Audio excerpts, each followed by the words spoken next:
Bonjour à tous les amis et bienvenue dans cette nouvelle vidéo. Moi c'est Giovanni, j'espère que vous allez bien. Et aujourd'hui on va faire un petit résumé de la semaine, donc voir tout ce qui s'est passé, les principales nouvelles. Et on va faire également une analyse sur le graphique du Bitcoin. Donc on va partir d'un time frame, on va démarrer d'un time frame mensuel. Ensuite on va se déplacer sur l'hebdomadaire. Et puis pour finir on va aller sur le journalier car ici on a une vue globale sur voilà, ce qui se passe et comprendre mieux qu'est-ce qui va se passer avec le plus de probabilité. Donc, je n'ai pas besoin de vous le dire, sur le time frame mensuel, le Bitcoin, il est haussier. Regardez, impulsion, retracement, impulsion, retracement, impulsion, retracement. Mais voilà, on va analyser les derniers mouvements et comme je vous ai dit, on a eu ce retracement ou on peut appeler ça impulsion, ça dépend. Une latéralisation, donc on a créé un point bas et ensuite on a eu l'impulsion, de nouveau une impulsion haussière qui a été touchée la première zone importante de offre et on voit que ça réagit, donc on est réjecté de cette zone d'offre, mais c'est tout à fait normal.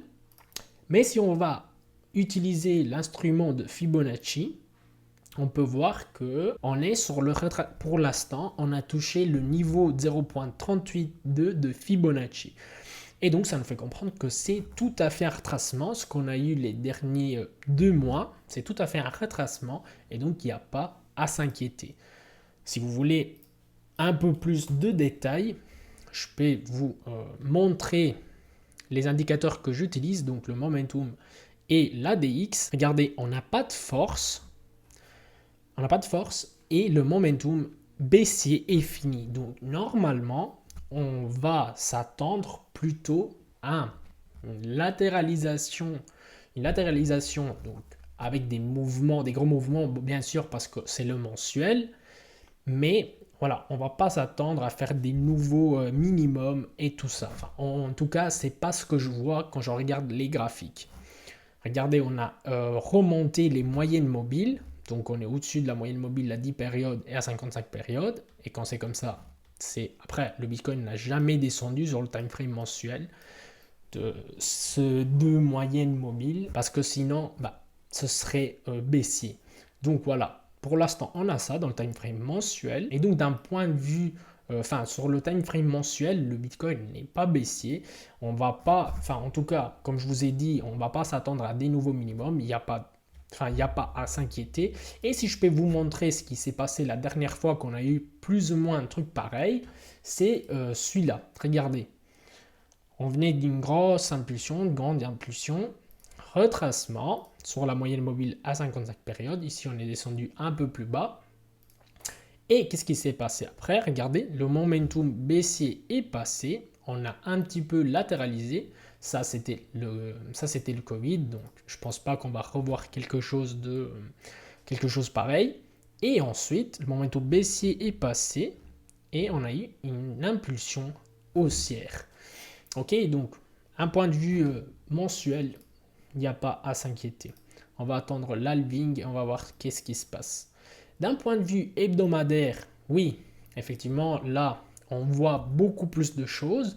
On voit qu'on a tapé 2 fois sur la zone d'offre et on a été rejeté. Et on est en train de créer un range ici à ici.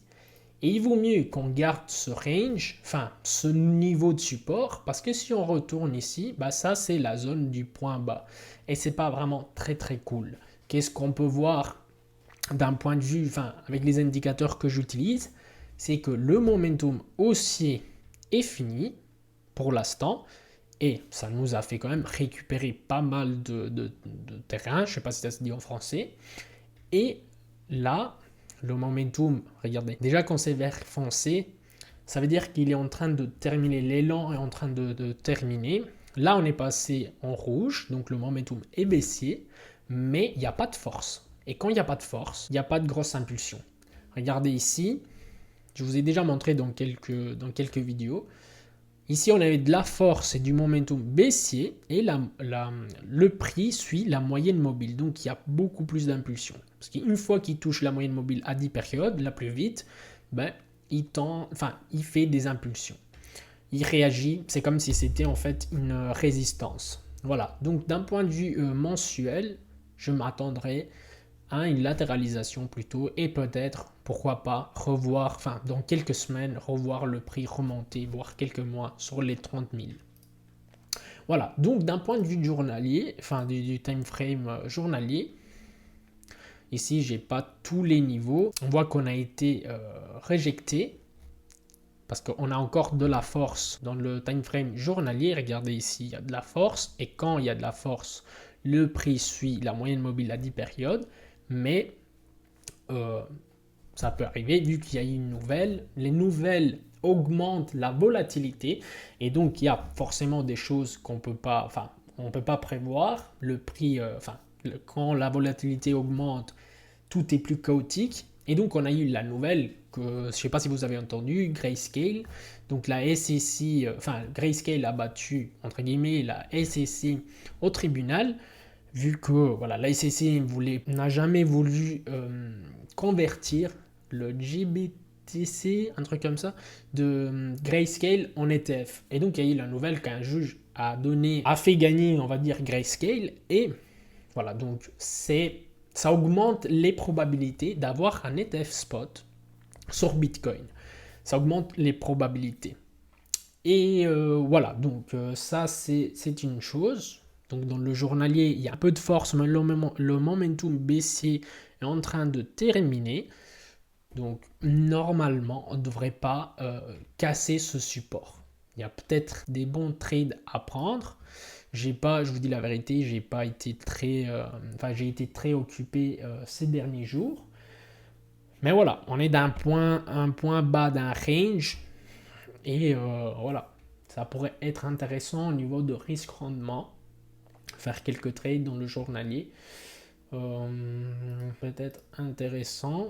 Si on attend peut-être d'aller pêcher un peu plus de liquidité à niveau risque-rendement, ça pourrait être intéressant. Mais bon, voilà. Ce que je voulais vous montrer, c'est que là, on rentre dans le mois de septembre. Punaise, quelle lumière.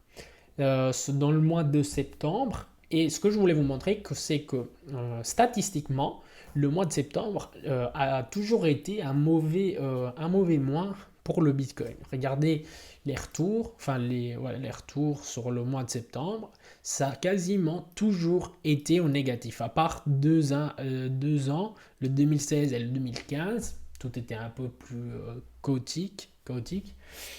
Mais sinon, on a toujours eu des mauvais rendements. Est-ce que ça veut dire que ça va être le même? Non, mais il y a beaucoup de probabilités que ça soit la même chose. Voilà, beaucoup plus de probabilités que ça soit la même chose que ça ne soit pas la même chose.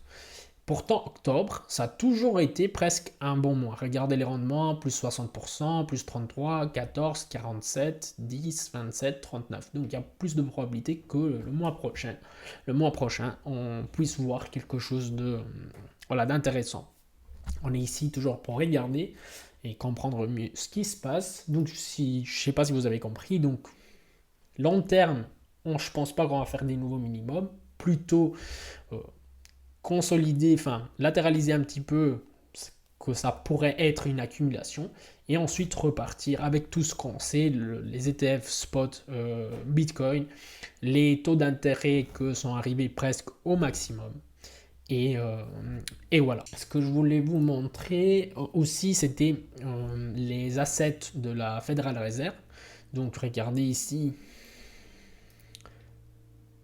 On avait eu un pic, ça c'était la deuxième fois au mois de mars qu'on a vu exploser le prix du Bitcoin. Et c'est parce qu'ils ont injecté de la liquidité, entre guillemets, dans l'économie, en aidant les banques et tout. Mais là, c'est encore en train de descendre. Qu'est-ce que ça veut dire? Ça veut dire que la Federal Reserve vend leurs assets pour accumuler des dollars. Et tant que c'est comme ça, en fait, ils vendent des assets pour accumuler des dollars. En fait, le dollar prend de la force et tout ce qui est contre le dollar, en fait, va avoir du mal à augmenter de valeur. Donc le Bitcoin, c'est comme ça aussi, donc va perdre, ça va être plus difficile qu'il prenne de la valeur. Quand on va voir une inversion de cette ligne, donc que la Federal Reserve va acheter des assets et donc le dollar va perdre de la force, les assets contre le dollar, comme le Bitcoin, les actions et tout ça, vont prendre de la valeur. Je trouvais que c'était intéressant à vous le dire. Vous pouvez le trouver ici. Vous tapez Asset Fred et vous avez cette ligne ici. Vous voulez regarder de temps en temps pour voir ce qui se passe, un petit peu ce qui se passe. Je vous invite, même que je n'ai pas été très actif sur mon groupe Telegram, donc je partage, quand les nouvelles sortent, je partage directement les nouvelles. Donc j'avais partagé ici, attendez 2 secondes. Donc je partage par exemple la décision la plus attendue du semestre est arrivée. Tout est reporté à octobre. Donc c'était par rapport à l'ETF spot qui ont été rejetés. Donc à reporter à 45 jours la SEC, la décision concernant plusieurs ETF spot dont l'échéance était prouvée entre le 1er et le 4e septembre. Bon bref, donc je vous invite si vous voulez, et je mets des analyses de temps en temps, mais ça va devenir quelque chose de bien. Donc si vous voulez rentrer, c'est gratuit et voilà, on fait une communauté, on construit une communauté petit à petit. Mais sinon, il n'y a pas énormément de choses à dire. À part ça, je pense que c'était les plus importantes. Les TF Spot, on l'attendait. Enfin, je ne sais pas c'est qui s'attendait que ça allait être approuvé tout de suite. Plutôt prévisible que la SEC allait reporter les ETF Spot.